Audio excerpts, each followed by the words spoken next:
Vous êtes chez Tartampion, salut à tous et voici les règles du jeu Alhambra. Attention, la version Roll and Write puisque Alhambra de base existe déjà. C'est un jeu pour 1 à 5 joueurs à partir de 8 ans pour des parties d'environ 45 minutes. Alors bienvenue chers amis au cœur de votre belle Alhambra où vous allez construire les plus beaux bâtiments. Mais attention, il faudra réussir à faire tout ceci en vous méfiant de vos adversaires qui pourraient bien vous donner le pion et les construire avant vous. Le but du jeu justement dans Alhambra est bel et bien de construire un maximum de bâtiments sur votre feuille individuelle. Certains rapportent plus que d'autres en fonction du moment où vous réussissez à les construire et aussi on comptera un certain nombre de points si vous en avez construit dans toutes vos lignes ainsi que dans toutes vos colonnes.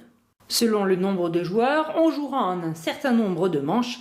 Au fur et à mesure, à chaque manche, vous allez cocher les cases ici et vous voyez, en fonction du nombre de joueurs, quand est-ce que la partie s'arrêtera. On va d'ailleurs désigner un joueur qui s'occupera de remplir pour tout le monde la feuille de score principale, en notant tout d'abord le nom des joueurs ici et au fur et à mesure leur construction de bâtiments. Avant de commencer la partie, chaque joueur reçoit une feuille où il va noter ses bâtiments ainsi que 2 dés, un jaune et un bleu. Et on va tous faire cette petite préparation de début de partie, c'est-à-dire chacun va lancer ses 2 dés et les installer sur sa feuille de manière à déterminer un premier bâtiment qui se retrouve à l'intersection des 2 dés. Donc ici c'est celui-là. Alors on va construire le bâtiment. Dans le jeu, quand on parle de construire, en fait on le coche.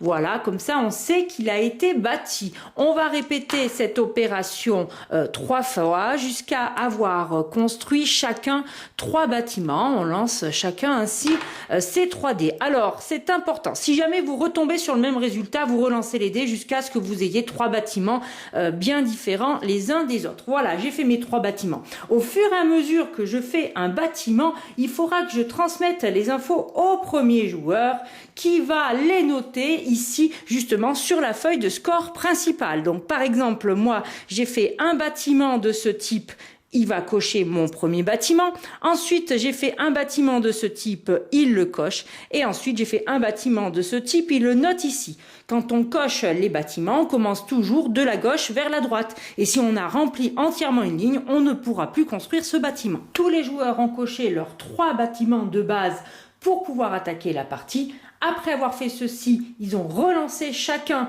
les 2 dés et les ont installés sur leur feuille individuelle. Bien évidemment, le premier joueur a tout coché. On est prêt à commencer la partie. Alors le premier joueur va prendre 2 dés supplémentaires, un jaune et un bleu, et les relancer. Il va les installer sur sa feuille individuelle.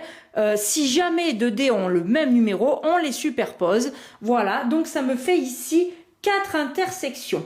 Et donc le premier joueur va également noter qu'on commence la première manche en cochant ici la première case. Le premier joueur peut entamer son tour de jeu. Le joueur actif à son tour va avoir le choix entre 2 actions. La première, construire un bâtiment, et la deuxième, gagner des pièces. On débute la partie avec 3 pièces ici, elles sont entourées. Dès qu'on les dépensera, par exemple à l'occasion de l'action facultative, eh bien on les barrera au fur et à mesure. Pour construire un bâtiment, eh bien, on va choisir une des 4 cases qui est représentée par l'intersection des dés et on va cocher le bâtiment en question. Attention, on note toujours du coup le bâtiment sur la feuille de score principale. Bien évidemment, si tous les bâtiments ont été construits sur les 4 intersections, vous ne pouvez pas faire l'action construction d'un bâtiment. À ce moment-là, vous gagnez les pièces. Comment est-ce qu'on peut gagner des pièces? Eh bien, tout simplement, vous allez gagner une pièce par bâtiment construit situé dans les intersections. Donc là, du coup, eh bien, je ne peux pas gagner de pièces puisque je n'ai construit aucun bâtiment.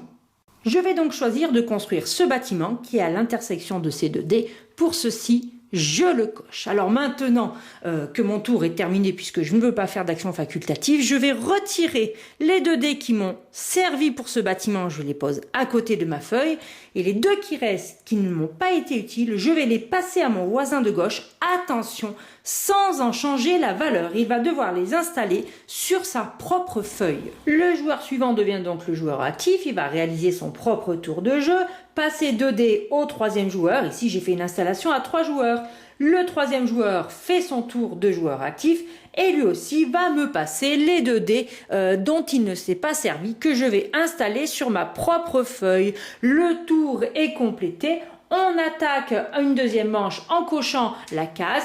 Et à ce moment-là, je récupère moi les 2 dés que j'avais mis de côté, je les relance, je les installe sur ma feuille et c'est parti pour une nouvelle manche. Cette fois-ci, je vais donc décider de gagner une pièce puisque aux intersections, il y a un bâtiment construit. J'entoure donc la pièce et je peux parfaitement décider de l'utiliser. Rappelez-vous, j'ai parlé d'une action facultative. Les actions facultatives, vous pouvez en faire autant que vous voulez ou surtout autant que vous pouvez, tout dépend du nombre de pièces que vous possédez et vous pouvez les faire à n'importe quel moment de votre tour. En dépensant une pièce, comme c'est expliqué ici, vous pouvez changer la valeur d'un dé de plus 1 point ou de moins 1 point, ou en dépensant 3 pièces, vous pouvez décider de construire un second bâtiment. Après avoir fait l'action gagner des pièces, cette fois-ci, vous allez relancer les 4 dés qui vous ont servi. Vous choisissez ceux que vous voulez garder de façon judicieuse et vous passez les 2 autres au joueur suivant qui va enchaîner la partie. Comment est-ce qu'on gagne des points de victoire? Eh bien, tout simplement, tout au long de la partie, avec la construction des bâtiments éventuellement, et il y aura en plus un scoring final. Donc, par exemple, si Lisa construit son dernier bâtiment bleu, elle ne pourra plus en construire, elle est la première à les avoir tous faits. Donc, ici, dans le scoring des bâtiments bleus, on va barrer la première place, elle gagne 16 points de victoire immédiatement. Ils seront comptés à la fin du jeu. Le second joueur qui réussira à faire ceci pendant la partie gagnera lui la seconde place et si jamais un troisième joueur réussit à faire ça au cours de la partie, il gagnera la 3e place. Que se passe-t-il si 2 joueurs en même temps réussissent à construire la première place? Eh bien, on prend les 2 premières places, on divise le total par 2 et chacun remporte la moitié. Et le 3e gagnera du coup la 3e place. La fin de partie est arrivée puisque nous jouions à 3 joueurs et que toutes les manches ont été réalisées. On n'a plus qu'à passer au décompte final. On va commencer par noter dans la colonne des bâtiments tout le scoring pour les bâtiments qui sont en jeu. Alors comme moi, Lisa, j'ai été la première à construire ce bâtiment, je l'avais noté directement sur ma feuille et comme tout le monde a gagné les autres places, on ne les recompte pas en fin de partie. On s'intéresse maintenant au bâtiment rouge. Luc ne rajoutera pas de points parce qu'il a déjà été le premier à les construire. Il reste donc les 2 dernières places à se répartir entre Tom et Lisa puisqu'on a chacun fait 2 bâtiments. On additionne 9 plus 2, 11, on divise par 2 et on arrondit à l'inférieur. On note le résultat ici dans la colonne sur notre feuille. On voit ici tous les bâtiments qui sont bel et bien repris. Pour le bâtiment marron, le premier c'est Tom, donc il va noter 18 points. Et on barre ici pour se repérer au fur et à mesure. Le second, c'est Luc, il gagne simplement 10 points. Et la 3e, c'est Lisa, elle gagne 3 points. Pour les bâtiments blancs, eh bien, les 2 premières places sont à égalité entre Tom et Lisa, ils ont chacun 3 bâtiments. On les additionne, on divise le total par 2 et chacun note et on barre ces 2 premières places. Luc arrive donc maintenant en 3e place, il remporte 4 points. Ici, Luc va remporter les 20 points et Tom et Lisa sont à nouveau égalité pour ces places-là. Ils additionnent les numéros, divisent par 2.